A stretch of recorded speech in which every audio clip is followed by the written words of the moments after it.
pensa, nossa, eu já li isso tantas vezes e parece que eu nunca tinha lido.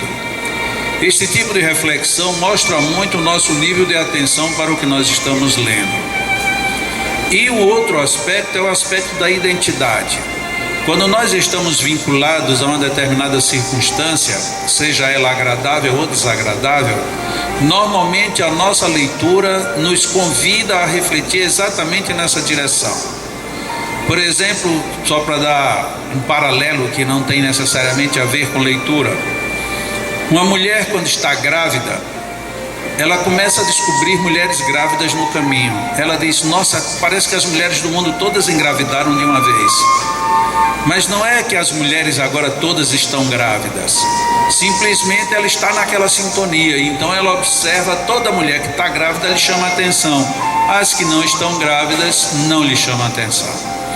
Nas leituras também fazemos esse tipo de identificação, muito comum a gente fazer uma extração dentro daquilo que a gente tem observado.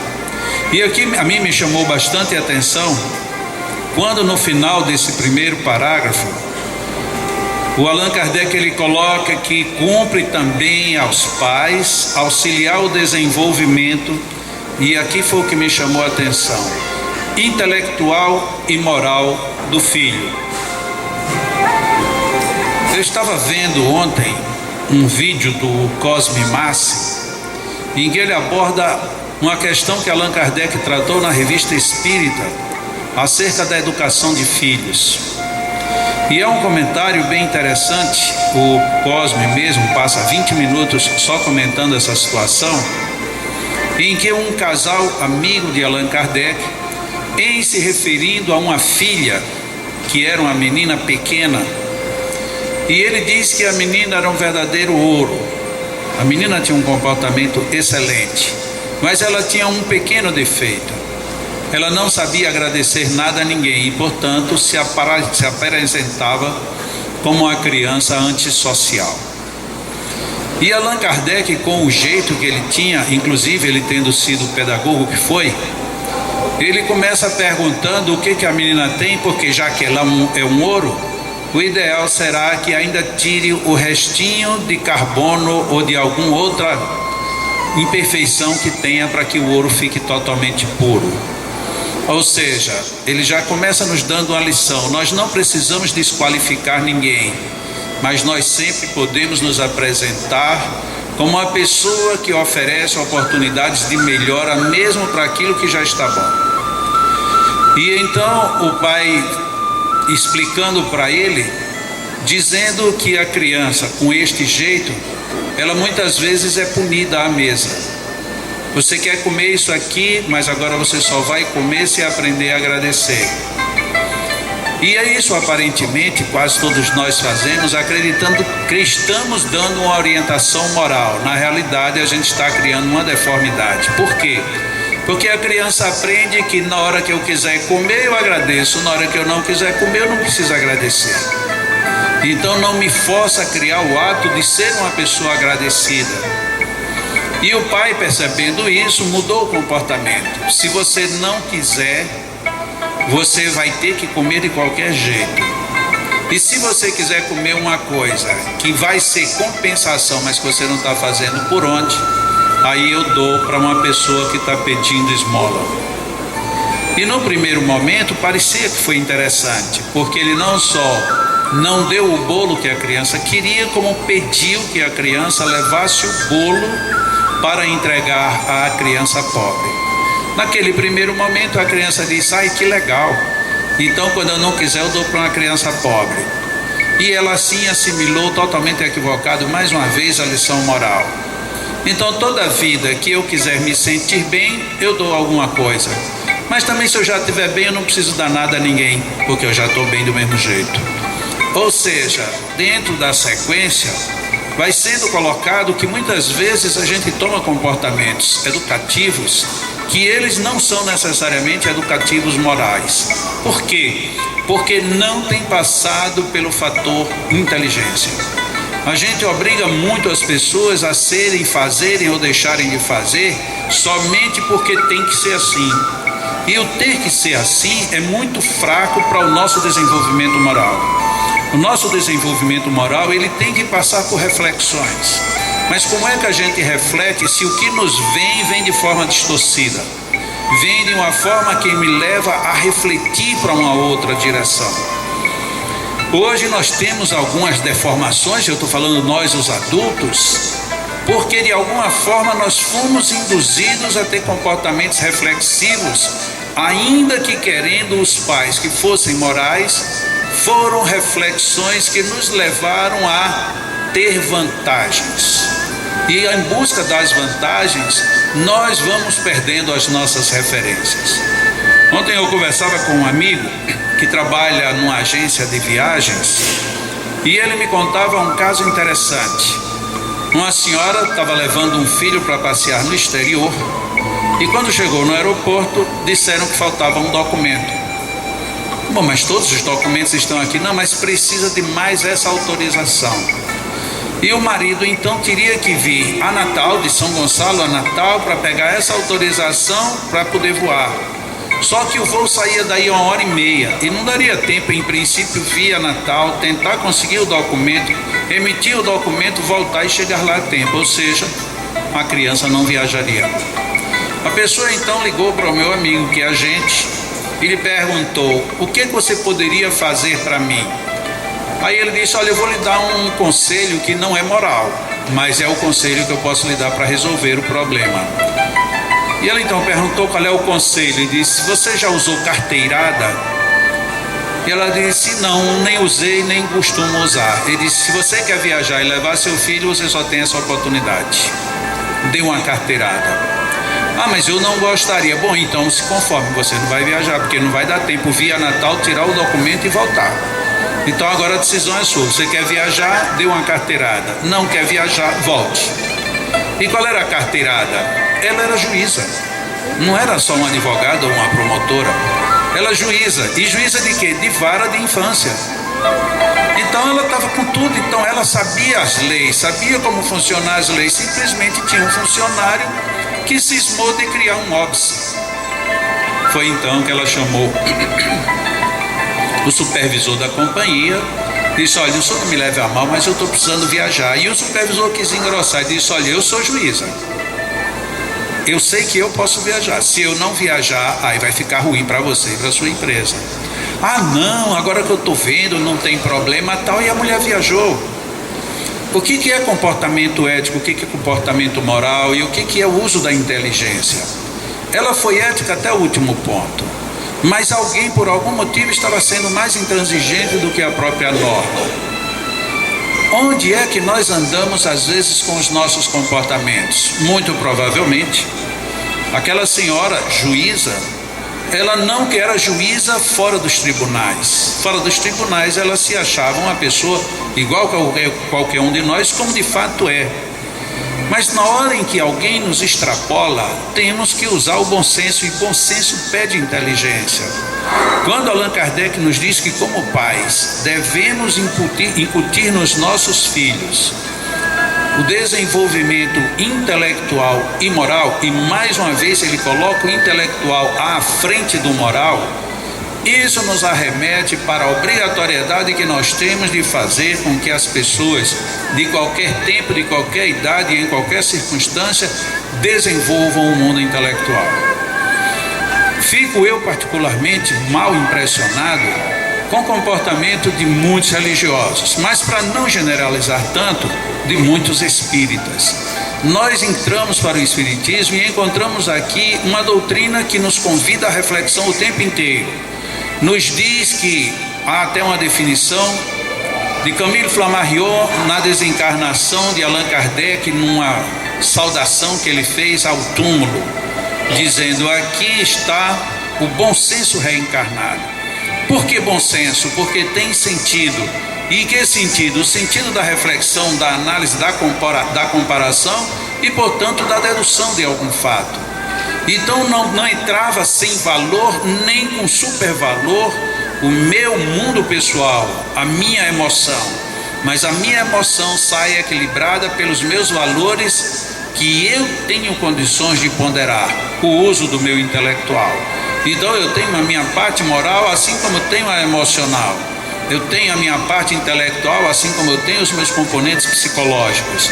E tudo isto, se eu usar a inteligência, levarei dentro de uma única bandeja no meu dia a dia para ir adiante. Nós não somos pais dos nossos filhos. Nós somos companheiros de jornada com o intuito de orientá-los intelectual e moralmente. Tem pais que simplesmente deixam de lado a obrigação de orientá-los quanto à educação. E quando falamos isso, normalmente a nossa mente parte: mas eu coloquei no colégio, pago bom colégio, pago os melhores cursos. E alguém mais intransigente pergunta: e a educação? Porque parece que a gente não se dá conta que existe uma educação formal, acadêmica, mas existe uma outra formação, que é a formação de princípios. E esses princípios éticos e morais, esses princípios éticos e morais, eles não estão necessariamente associados apenas a uma moral que nasceu e brotou dentro de nós sem sabermos nem de onde vem nem para onde vai. A nossa moral há de estar assentada, sedimentada em valores mais profundos. E são os valores da intelectualidade bem desenvolvida que nos levam a isto. É muito comum nós observarmos crianças que nascem e já trazem, já exteriorizam um ímpeto de inquietude, de agressividade, de violência. Se nós cairmos na tolice de dizer é porque já é um espírito ruim ou já é um espírito imperfeito, nós estaremos contribuindo para que assim seja. Se eu nasci e eu recebi alguém com ímpetos desagradáveis, a mim me cabe agora fazer com que isto seja mudado.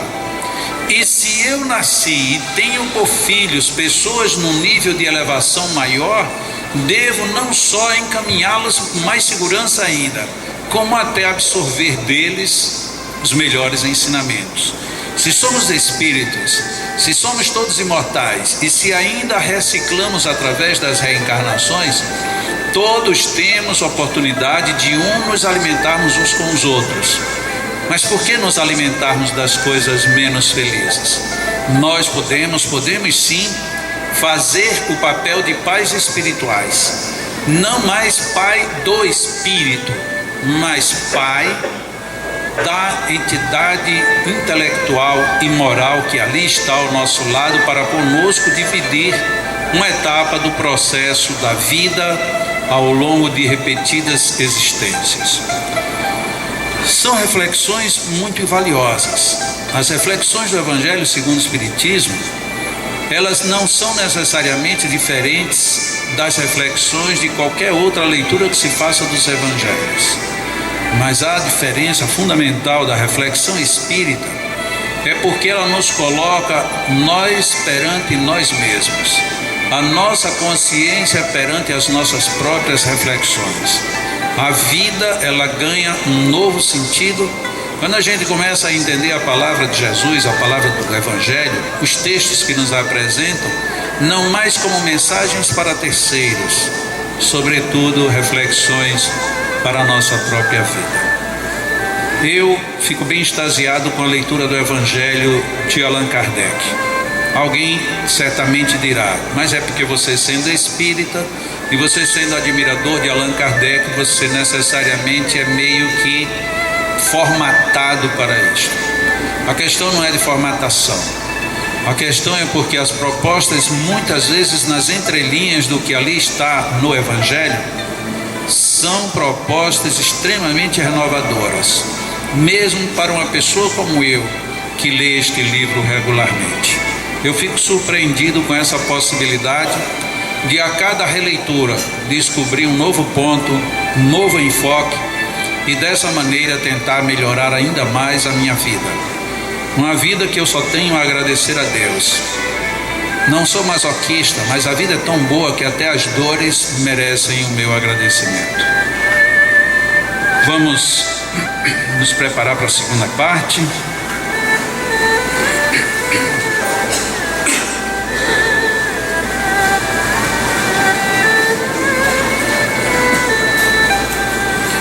relaxemos, evitemos contrações e meditemos agora sobre os grandes valores que estão dentro de nossas almas. É muito comum nos pegarmos nos condenando, examinar nossos comportamentos com um rigor muito forte, e com isso criamos culpas e traumas. Se erramos, se falhamos, se estamos endividados, não vai ser a autoacusação nem a tentativa de fuga que me fará vencer tudo que ainda espera por decisões posteriores. Somos filhos do divino. Somos por isso mesmo abençoados. Deus está conosco, porquanto a vida é uma das mais eloquentes manifestações da divindade. Ainda que não entendamos, ainda que não percebamos o alcance da sua justiça, estamos sim sob esse halo envolvente, que nos propicia harmonia e equilíbrio.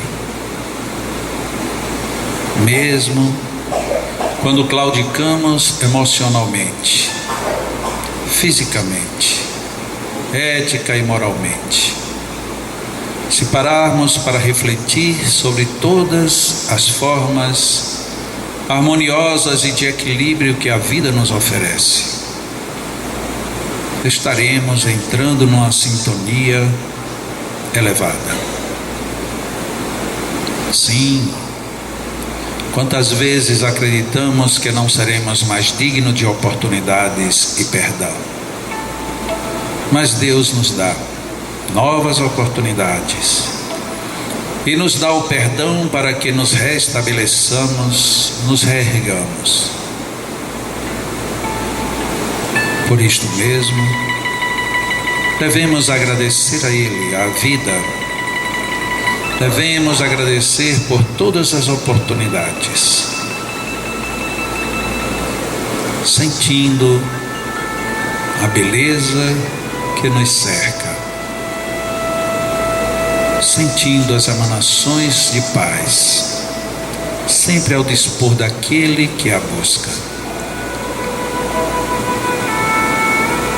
Inspiremos profundamente, inspiremos lentamente,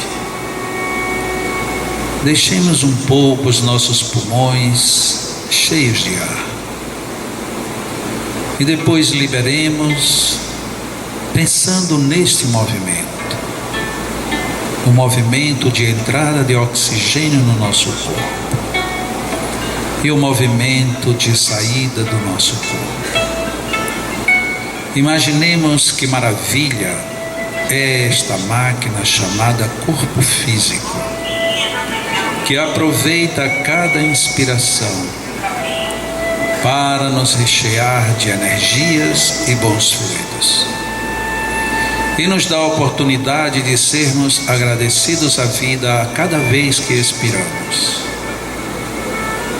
como a vida nos dizer: aqui estamos para ti, devolve-me o que não te serve mais, e eu reciclarei tudo para te devolver novamente, e assim compreenderás que o meu oxigênio é tua fonte de vida, e o teu gás é a minha fonte de renovação. Nós nos completamos com a natureza, e a natureza é uma manifestação de Deus para todos nós. Inspiremos e expiremos com total gratidão à vida. Coloquemos ar puro em nossos corpos e devolvamos com gratidão e reconhecimento todas as bênçãos. Inspiremos e captemos as energias totalmente trabalhadas pelo mundo espiritual a nosso favor. E devolvamos ao mundo espiritual as questões que ainda temos por resolver. Inspiremos bênçãos e expiremos abençoando. Inspiremos saúde e devolvamos a nossa gratidão à vida. Inspiremos profunda e lentamente e agradeçamos ao nosso corpo pelo bom uso de toda esta energia. Agradeçamos a Deus por estar aqui nesta manhã e devolvamos ao mundo o nosso carinho de agradecimento. Os nossos magnetizadores reforçam agora os nossos fluidos sutis, onde percebemos uma energética mais densa, essencial também para a nossa saúde. Na nossa inspiração absorvamos esta energia. Detenhamo-la em nosso cosmo orgânico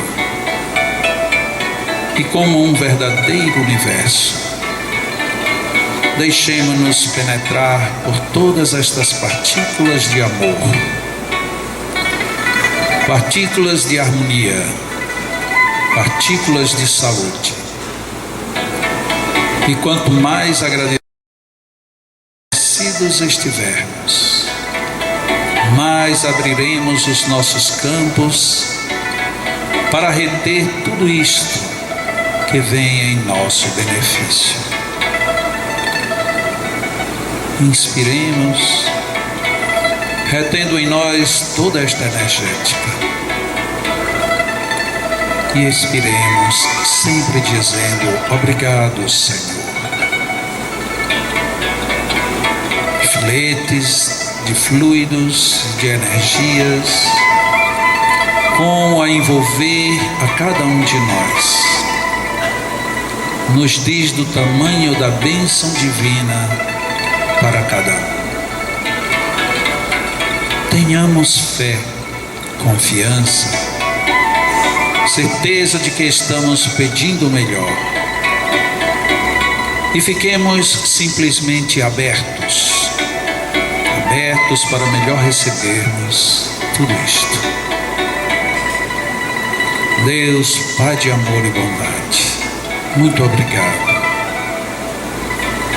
Vida interminável, muito obrigado. Jesus e suas lições, muito obrigado. E que nos deixemos envolver por tudo isto. Nossos magnetizadores se retiram, enquanto nós continuamos em oração. São muitos fluidos e muitas energias ainda ao dispor de cada um de nós. Aproveitemos estes instantes.